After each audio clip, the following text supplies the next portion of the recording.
నమస్తే. లైంగిక విజ్ఞాన వేదిక వాత్సాయన మంత్ర కార్యక్రమానికి స్వాగతం. వెరికోసిల్ ఆపరేషన్ చేస్తే వీర్య కణాలు పెరుగుతాయా? టెస్టోస్టెరాన్ ఇంజెక్షన్ చేయడం వల్ల కౌంట్ పెరుగుతుందా?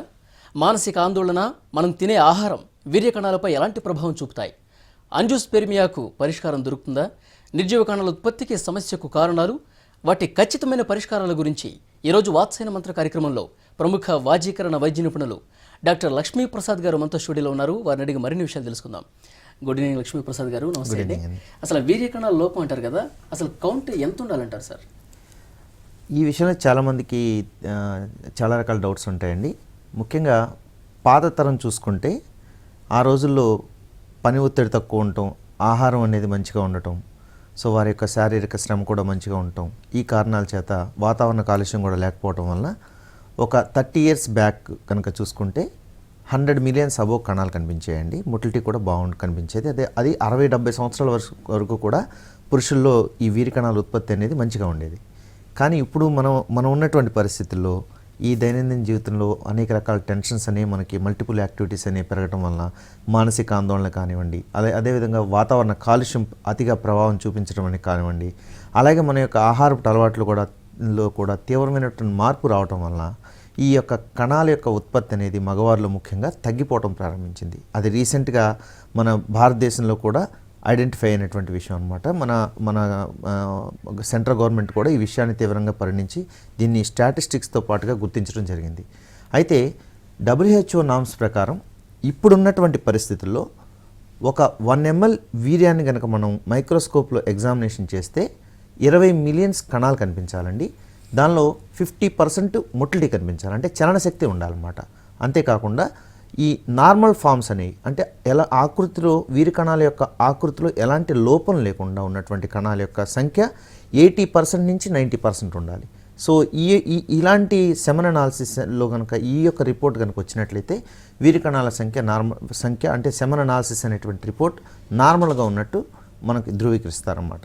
సో ఎప్పుడైతే ఈ వీర్య కణాల సంఖ్యలో కానీ, అలాగే మొటిలిటీ చలనశక్తిలో కానీ, ఆకృతిలో కానీ మనకి లోపాలు కనిపించినప్పుడు వీర్య కణాల లోపాల కింద పరిగణించడం జరుగుతుంది.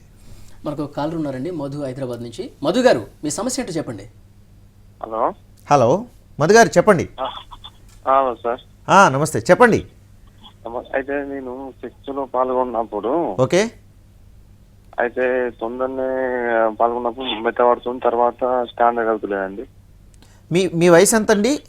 కొద్దిగా గట్టిగా మాట్లాడండి. 23. ఎంతండి? 23 సంవత్సరాలు. మ్యారేజ్ అయిందా మీకు? కాలేదండి. సరే అండి. యాక్చువల్లీ ఇప్పుడు మీకేంటి, ఇప్పుడు శృంగారంలో పార్టిసిపేట్ చేయడానికి వెళ్ళినప్పుడు మీకు అంగం అనేది పూర్తి స్థాయిలో గట్టిపడట్లేదని చెప్తున్నారా? అవునండి, గట్టిపడుతుంది, తొందరగా మెత్తబడుతుంది. ఓకే. తొందరగా అయిపోవడం కూడా జరుగుతుందా? అవునండి, తొందరగా అయిపోతుంది. సో ఫస్ట్ మీకు 23 సంవత్సరాల వయసు అని చెప్తున్నారు, మ్యారేజ్ కాలేదని చెప్తున్నారు. ఈ అక్రమ సంబంధాలు అంటే ఇల్లీగల్ కాంట్రాక్ట్స్ అనేది ఇప్పుడు మీరు ఈ రకంగా లైవ్లో మాట్లాడటం కూడా సభ్యత అనిపించుకోదండి. మీకు సమస్య ఏదైనా ఉంటే ఎవరైతే ఇట్లాంటి పరిస్థితుల్లో ఉంటారో మన ఈమెయిల్ ఐడీస్ కనిపిస్తున్నాయి, అలాగే మన ఫోన్ నెంబర్స్ కనిపిస్తున్నాయి. సో మీరు దయచేసి మీరు మెయిల్ రూపంలో కనుక తెలియజేస్తే మేము ఖచ్చితంగా మీ యొక్క సమస్యకి పూర్తిగా మీ యొక్క ఈ చికిత్స కానీ, లేదంటే మెడికేషన్ కానీ, లేదంటే ఏమైనా చిట్కాలు కానీ ఇవ్వడానికి అవకాశం ఉంటుంది. అయితే it is not at all advisable అండి. ఏదైతే ఇప్పుడు మీరు చెప్తున్నారో మ్యారేజ్ కాకుండానే ఈ సెక్సువల్గా మీరు ఇతర స్త్రీలతో కలుస్తున్నారనేది మాత్రం ఎంకరేజ్ చేసేటువంటి విషయం కాదండి. దయచేసి అది గుర్తించాలి. ఎందుకంటే అనేక రకాలైనటువంటి వైరల్ ఇన్ఫెక్షన్స్ మీకు రావడానికి అవకాశం ఉంటుంది. అదేవిధంగా ఒక వైరల్ ఇన్ఫెక్షన్సే కాదండి, బ్యాక్టీరియల్ ఇన్ఫెక్షన్స్ కూడా. చాలామంది ఏంటంటే ఇప్పుడున్నటువంటి యువతలో ఈ శృంగారం పట్ల కొద్దిగా వ్యామోహం అతిగా ఉండటం కానీ, లేకపోతే వాళ్ళ మీద వాళ్ళు సొంతంగా ప్రాక్టికల్ చేసుకుని నేను సరిగా ఉన్నానా లేదని టెస్ట్ చేసుకోవడానికి కానీ ఎప్పుడైతే వాళ్ళు బయటకు వెళ్ళటం జరుగుతుందో, సో ఇలాంటి సందర్భాల్లో వాళ్ళు కండోమ్స్ యూస్ చేసి నేను బాగానే ఉన్నాననేటువంటి పరిస్థితిలో ఉండేటువంటి అవకాశం ఉంటుందండి. మీరు గుర్తించాల్సింది ఏంటంటే, ఒక కండోమ్స్ యూస్ చేసిన మాత్రాన ఎలాంటి ఇన్ఫెక్షన్స్ రావని మాత్రం అది ఇంకా శాస్త్రీయంగా నిరూపితం కాలేదండి. శాస్త్రీయంగా నిరూపితమైనటువంటి అంశం ఏంటంటే, నోటి ద్వారా కూడా బ్యాక్టీరియల్ ఇన్ఫెక్షన్స్ వచ్చి చాలామంది ఈరోజు నా దగ్గరికి ఇబ్బందికరమైనటువంటి పరిస్థితులతో వచ్చేవాళ్ళు చాలామంది, ఆ శాతం ఎక్కువగా ఉంది. కాబట్టి దయచేసి మీరు అలాంటి విషయాల్లో జాగ్రత్తగా ఉండాలి. అయితే ఈ ఎరెక్షన్ ప్రాబ్లం ఏదైతే మీరు చెప్తున్నారో, పర్ఫార్మెన్స్ యాంగ్జైటీ అనేటువంటి కండిషన్ మీకు ఉన్నట్టు కనిపిస్తుంది. ఎందుకంటే ఎప్పుడైతే మీకు మ్యారేజ్ కాలేదో ఆ యొక్క ఓపెన్నెస్ అనేది ఉండదు, మీకు సరైనటువంటి అవగాహన ఉండదు. కాబట్టి మీ మీద మీకు పూర్తి స్థాయిలో అవగాహన లేకపోవడం వల్ల ఎరెక్షన్ పూర్తిగా అంటే ఆ యొక్క టెన్షన్తో మీకు ఎరెక్షన్ అవుతుంది. ఎప్పుడైతే మీ శృంగారంలో పార్టిసిపేట్ చేయడానికి వెళ్తారో ఆ భయం వల్ల కొంత ఎరెక్షన్ తగ్గేటువంటి అవకాశం ఉంటుంది కొంతమందిలో. అదేవిధంగా ఇది మానసికపరమైనటువంటి సమస్య అండి. అయితే కొంతమందిలో ఏంటంటే నిజంగానే ఈకోజినిక్ కార్పొరేట్ అనేటువంటి కండిషన్ ఉంటుందండి. అంటే అతిగా హస్తప్రయోగం చేయటం వల్ల వచ్చేటువంటి కండిషన్ అది. అంటే రక్తనాళాలు ఏవైతే ఉంటాయో అంగానికి రక్తాన్ని సరఫరా చేసే రక్తనాళాలు కొంచెం కుంచుకుపోవడం జరుగుతుంది. అంటే కొద్దిగా లోపల భాగం లోపల లేయర్ ఏదైతే ఉంటుందో అది కొద్దిగా తగ్గటం జరుగుతుంది. దాంతో ఏమవుతుందంటే ఈ రక్తం యొక్క ఫ్లో తగ్గటం వల్ల వాళ్ళకి అంగం గట్టిపడుతుంది. కానీ ఎప్పుడైతే వెంటనే వాళ్ళకి ఆ అంగం లోపలికి రక్తం ఏదైతే మంచి రక్తం వెళ్తుందో అది తిరిగి వెంటనే వెనక్కి రావడం కూడా జరుగుతుంది అన్నమాట. ఇలాంటి కండిషన్ని పార్షియల్ ఈడీ కానీ లేదంటే పూర్తి స్థాయిలో అసలు ఎరెక్షన్ కాకపోతే ఎరెక్టైల్ డిస్ఫంక్షన్ అనే కండిషన్ చెప్తారు. కానీ మీ వయసులో ఈ యొక్క సమస్య రావడానికి అవకాశాలు తక్కువగా ఉంటాయండి. కాబట్టి ముఖ్యంగా ఫస్ట్ మిమ్మల్ని చూసేటువంటి పద్ధతి పర్ఫార్మెన్స్ యాంగ్జైటీకి ఏమైనా లోనయ్యారా, దానివల్ల ఏమైనా ఎరెక్టైల్ డిస్ఫంక్షన్ ఈ కండిషన్ లాంటిది వచ్చిందనేది చూసిన తర్వాత ఒకవేళ అప్పటికి మీరు నార్మల్ కండిషన్ రాకపోతే అప్పుడు మీకు పూర్తి స్థాయిలో పరీక్షలు చేసుకుని ఎరెక్టైల్ డిస్ఫంక్షన్ అనేటువంటి కండిషన్ చికిత్స ఇవ్వాల్సి ఉంటుంది. మరో కాల్ ఉన్నారండి, సురేష్ మహబూబ్ నగర్ నుంచి. సురేష్ గారు మీ సమస్య ఏంటో చెప్పండి డాక్టర్ గారికి. నమస్కారం సార్. నమస్తే అండి సురేష్, చెప్పండి. సార్ మా కజిన్ కి వీరేకరాల మొటిలిటీ మొత్తం తక్కువగా ఉందండి. ఎంత ఉందండి, ఎంత శాతం ఉంది? ఇంత 2-3 టైమ్స్ చెక్ చేయించాము. ఫస్ట్ 3 మిలియన్స్ ఉన్నాయి, తర్వాత 1 మిలియన్, ఇప్పుడు 0 కౌంట్ గా వస్తుంది. మొటిలిటీ కూడా ఏమీ లేదండి. ఓకే, ఇతనికి పెరిగే అవకాశం ఏమైనా ఉంటుందా లేదంటే ఎన్నాళ్ళ క్రితం మీకు 2 మిలియన్స్ కనిపించిందండి? ఎన్నాళ్ళ క్రితం మీకు నిల్ కౌంట్ కనిపించింది? ఒక 6 మంత్స్ గ్యాప్ లో అలా ఉందండి. ఎంత వయసు అండి మీ తమ్ముడికి? 29 ఉంటాయండి. మ్యారేజ్ ఎంతకాలం అయింది? మ్యారేజ్ 4 years అవుతుంది. ఈ మ్యారేజ్ అయిన కొత్తలో ఏమన్నా మిస్డ్ అబార్షన్ అవ్వడం జరిగిందా? హిస్టరీ ఏమైనా ఉందా? వాళ్ళకి ప్రెగ్నెన్సీ వచ్చిపోయినటువంటి సందర్భం ఏమైనా కనిపించిందా? అలాంటిది ఏం లేదు సార్, ఇప్పటివరకు ప్రెగ్నెన్సీ అనేది రాలేదు. ఇంకోటి డాక్టర్స్ ని కలిసామండి, యూరాలజిస్ట్ ని కలిస్తే ఓకే ఒకసారి సర్జరీ ఏదో చేసి చూద్దాము అని చెప్పారు. అంటే వెరికోజల్ కండిషన్ ఏమైనా ఉందని చెప్పారండి, సర్జరీ అంటున్నారు? అలాంటి కండిషన్ స్కాన్స్ అన్ని చేశారు. ఇప్పుడు సిస్ట్ అనేది కొద్దిగా తక్కువ ఉంది, సైజు 1 అని చెప్పారు. ఓకే, ఒక టెస్టికల్ సైజ్ తక్కువ ఉన్నప్పుడు కౌంట్ జనరల్గానే తగ్గే అవకాశం ఉంటుందండి. మనకేంటంటే ఈ వృషణాల్లో ఈ వీరికణాల ఉత్పత్తి అనేది ఇట్స్ ఎ కంటిన్యూస్ ప్రాసెస్ అండి.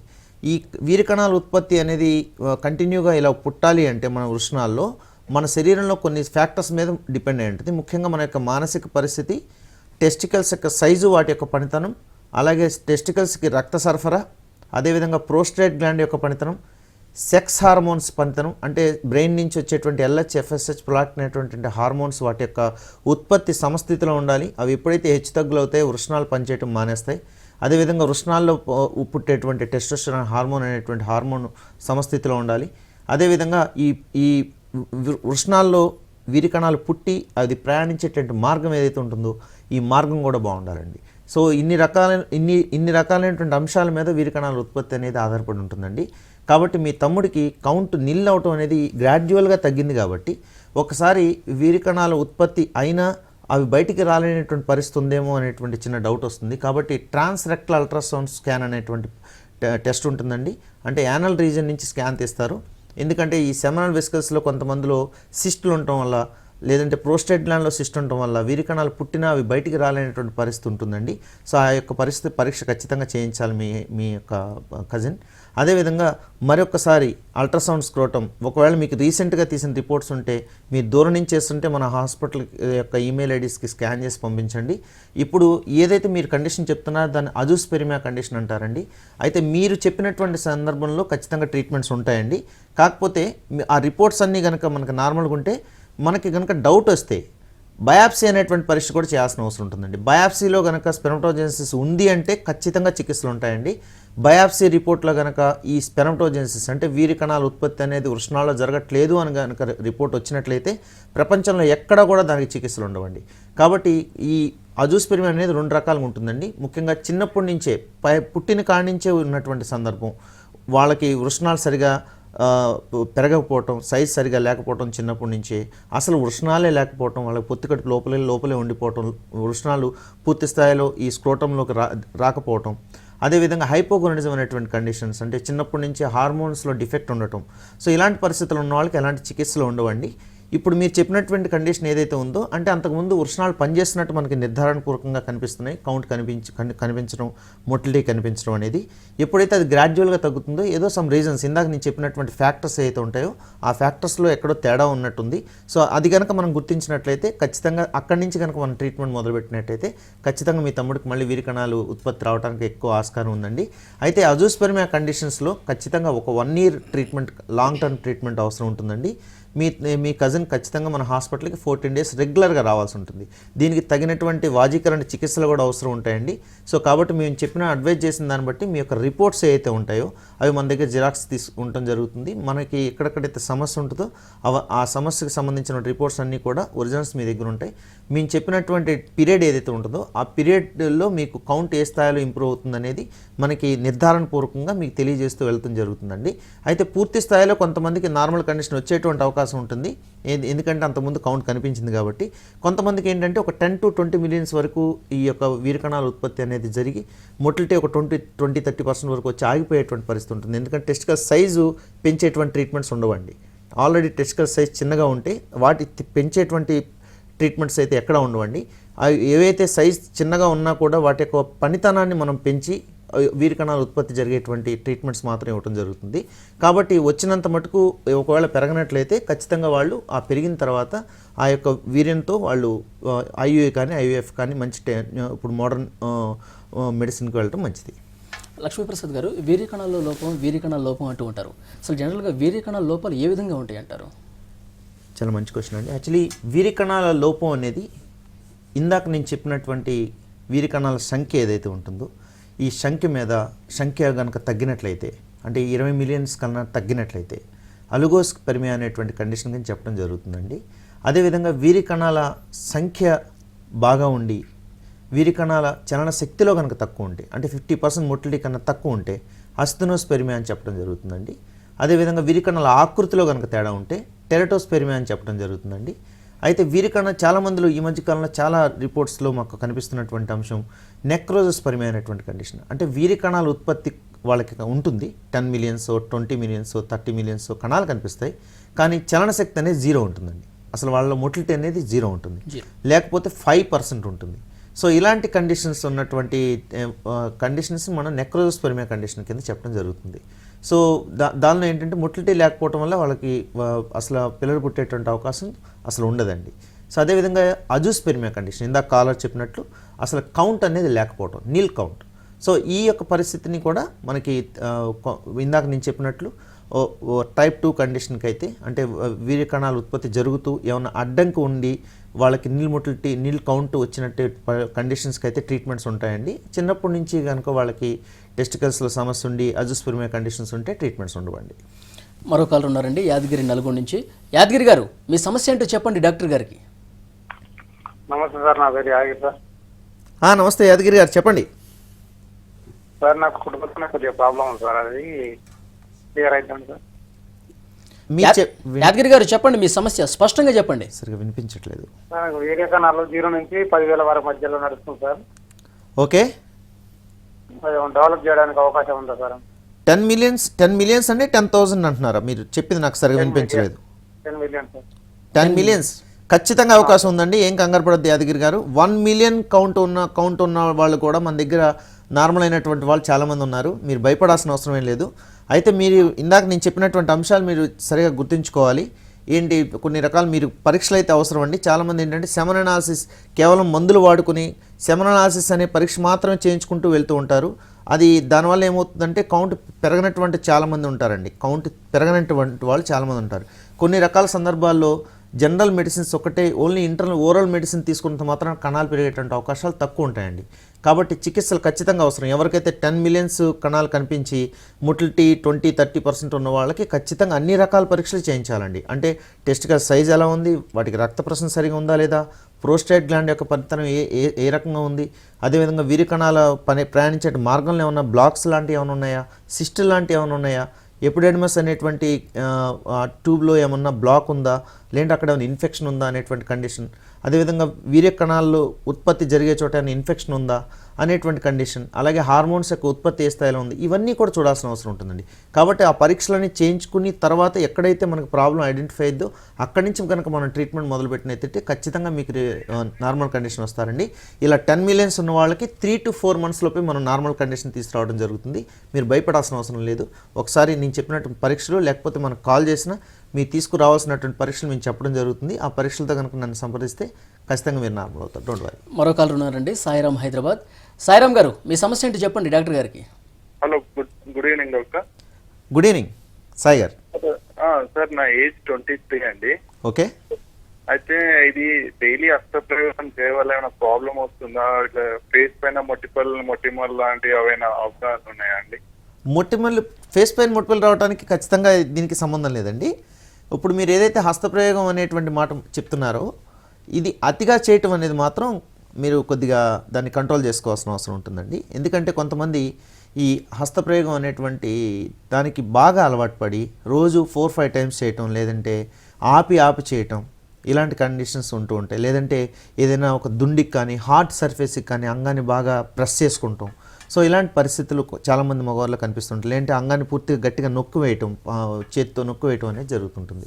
సో ఇలాంటి కండిషన్స్ కనుక రిపీటెడ్గా జరిగితే ఈ ఆపి చేయటం వల్ల యూరినరీ ట్రాక్లో కొంత ఇన్ఫెక్షన్స్ ఉండే అవకాశం ఉంటుందండి కొంతమందికి.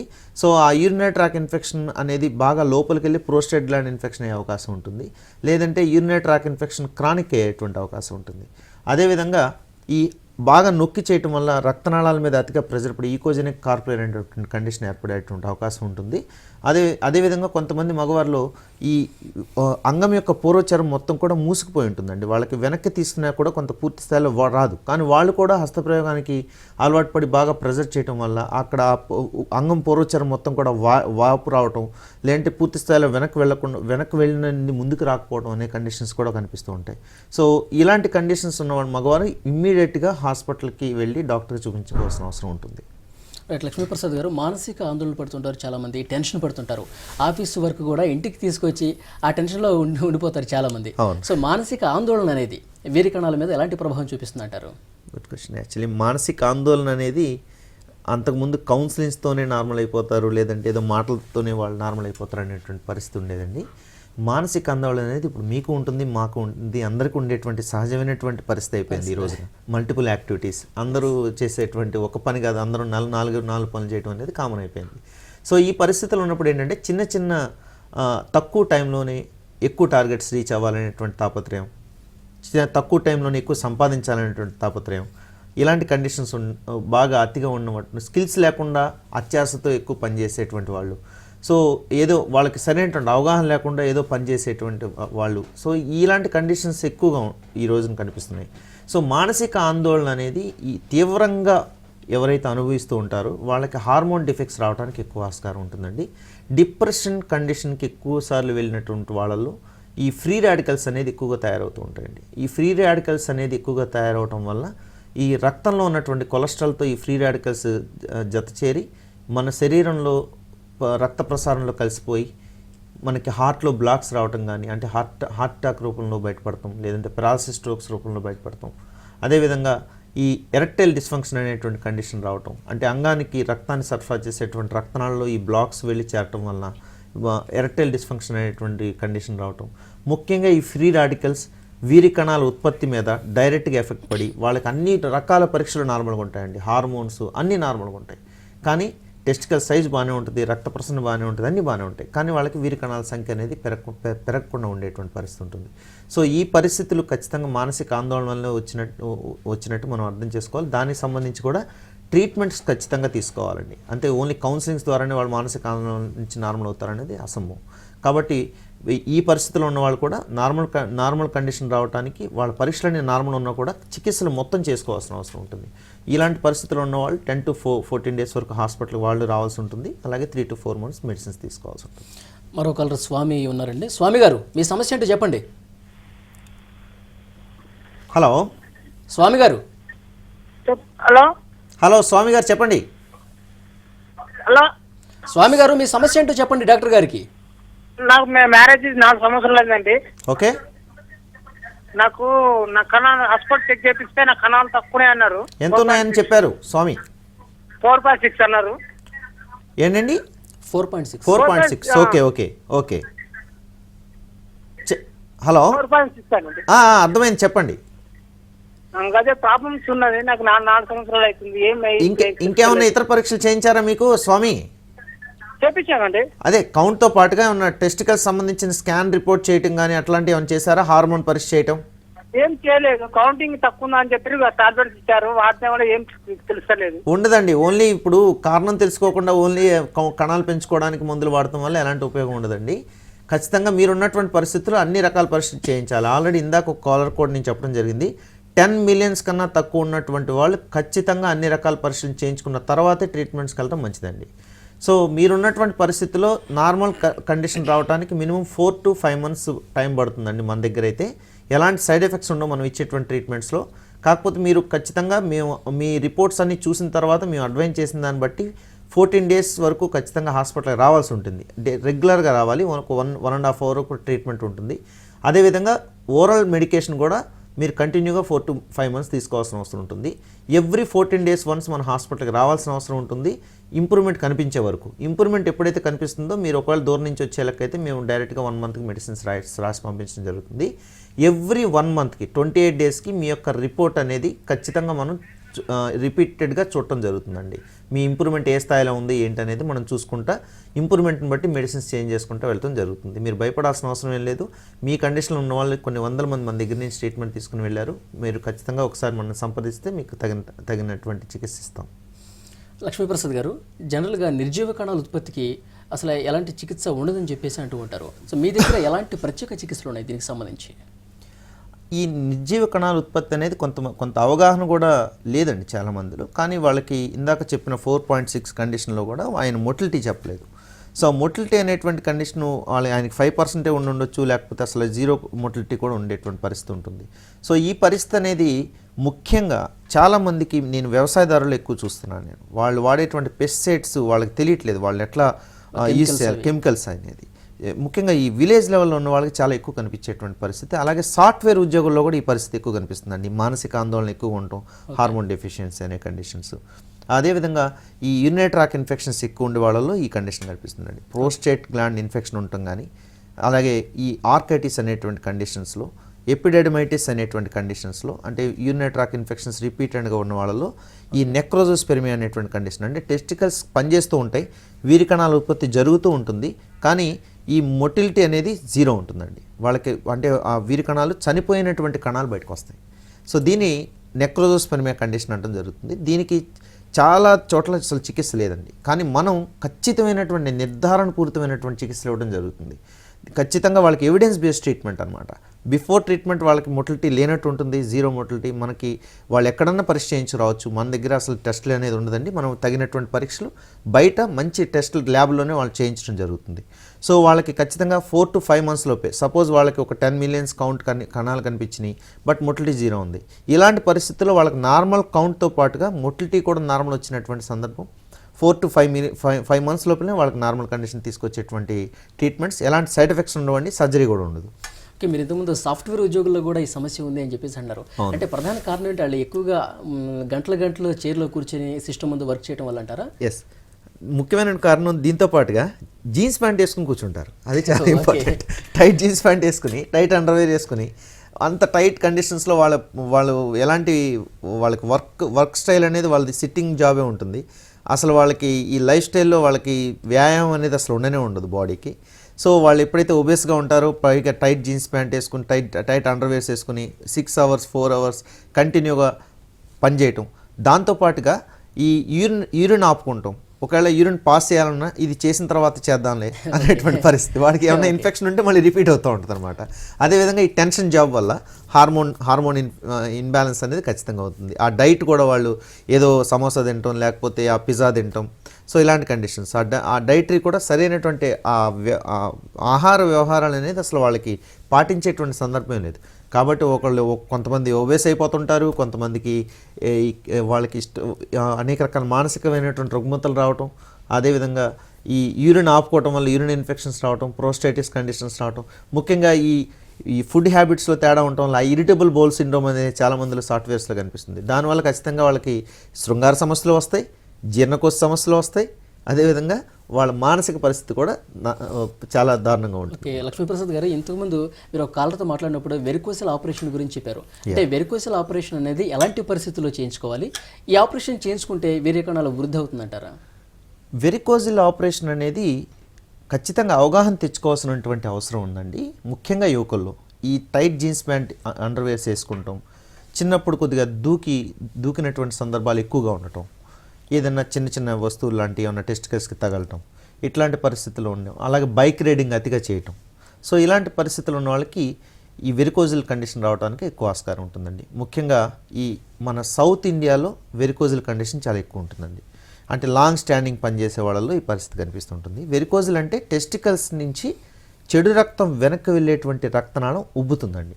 సో ఈ పరిస్థితి అనేది 100 మెంబర్స్ని కనుక మనం శాంపిల్ తీసుకుంటే మినిమం 20% నుంచి 30% మగవాళ్ళ కనిపిస్తుంది ఇది. సో దీనివల్ల వచ్చేటువంటి ఫస్ట్ ప్రభావం ఏంటంటే వాళ్ళు మార్నింగ్ నుంచి ఈవినింగ్ వరకు పనిచేసినప్పుడు టెస్టికల్స్లో కొద్ది పెయిన్ వస్తూ ఉంటుంది.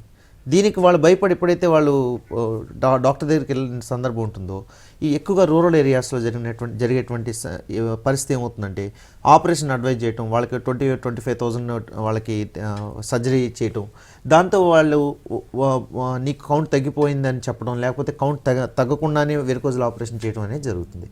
సో వెరికోజిల్ ఆపరేషన్ అనేది అవసరం ఉండదండి, దానికి ఓన్లీ సింటమాటిక్ ట్రీట్మెంట్ తీసుకుంటే సరిపోతుంది.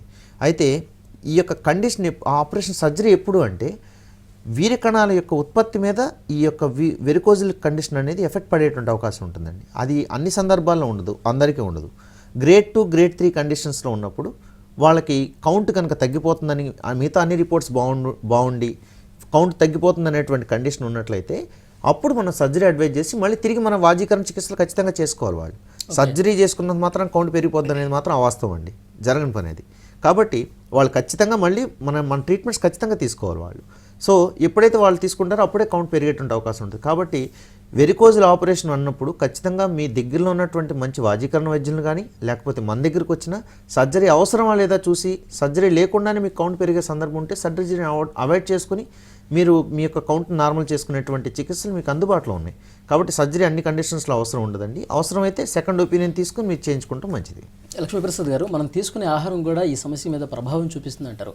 సో ఎలాంటి ఆహార పదార్థాలు తీసుకోవాలి, ఎలాంటి ఆహార పదార్థాలను అవాయిడ్ చేయాలంటారు? ముఖ్యంగా ఆహారంలో అన్ని ఎపిసోడ్స్లో మనం చెప్తానే ఉంటామండి. ఏంటి, ఆయిల్ ఫుడ్స్ ఎక్కువ తీసుకుంటాం, అలాగే జంక్ ఫుడ్స్ ఎక్కువ తీసుకుంటాం. సమతులైనటువంటి ఆహార లోపం అనేది క్లియర్గా కనిపిస్తుంటుంది మనం తినేటువంటి ఆహారం. దీనిలో ముఖ్యంగా వీర్యకణాల కౌంట్ తక్కువ ఉన్న వాళ్ళు దయచేసి ఇప్పుడు నేను చెప్పేటువంటి టిప్స్ అయితే పాటిస్తే చాలా రకాల ఉపయోగాలు ఉంటాయండి. ఎవరికైతే సెమన్ అనాలిసిస్ పరీక్షలో కనుక 35 మిలియన్స్ నుంచి 30 మిలియన్స్ ఉండి 35-40% మొటిలిటీ కనుకుంటే వాళ్ళు రెగ్యులర్గా ప్రతిరోజు టెస్టికల్స్కి చన్నీళ్ళు పెట్టాలి 10-15 మినిట్స్ మినిమం. అలాగే tight jeans pant, tight underwears వేసుకుంటాం అనేది అవాయిడ్ చేయాలి పూర్తిగా. ముఖ్యంగా ఆహారంలో మినుములు ఆహారం ఎక్కువగా తీసుకుంటాం, అలాగే మంచి సమతుల్యమైన వెజిటబుల్స్ ఎక్కువగా తీసుకుంటాం, అదేవిధంగా బాదం ఇట్లాంటివి తీసుకుంటాం. అదేవిధంగా అశ్వగంధ చూర్ణం అని దొరుకుతుందండి మీకు మార్కెట్లో. మంచి అశ్వగంధ చూర్ణాన్ని పొద్దున్న సాయంత్రం పాలల్లో కనుక భోజనం తర్వాత తీసుకుని ఒక 45 డేస్ నుంచి 90 డేస్ వరకు తీసుకుని చూడాలండి. కౌంట్ కనుక నార్మల్ కాకపోతే ఖచ్చితంగా డాక్టర్ని సంప్రదించాలి, ఎందుకు కౌంట్ పెరగట్లేదని. ఈ యొక్క టిప్స్ పాటిస్తేనే కౌంట్ నార్మల్ అయిపోయేవాళ్ళు చాలామంది ఉంటారండి. అయితే ఇందాక కాలర్స్ ఎవరైతే ఉన్నారో 10 మిలియన్స్ 15 మిలియన్స్ మెడిసిన్స్ వాడినా పెరిగినటువంటి వాళ్ళకి ఖచ్చితంగా మన చికిత్సలు అవసరం ఉంటుందండి. Right, thank you very much Lakshmi Prasad గారు. వీర్యకణాల లోపానికి సంబంధించి కాలర్స్ అడిగిన వాటికి చాలా చక్కగా సమాధానం చేశారు. Thank you. ఫ్రెండ్స్, చూశారు కదా, సెక్స్కు సంబంధించి ఎలాంటి సమస్యలున్నా, ఎలాంటి సందేహాలున్నా ప్రతి శుక్రవారం రాత్రి 11:30 వాత్సల్య మంత్ర కార్యక్రమానికి ఫోన్ చేయండి. డాక్టర్ లక్ష్మీప్రసాద్ గారు మీ సమస్యలకి పరిష్కారం చూపిస్తారు. ఇది ఇవాల్టి వాత్సల్య మంత్ర. Stay tuned.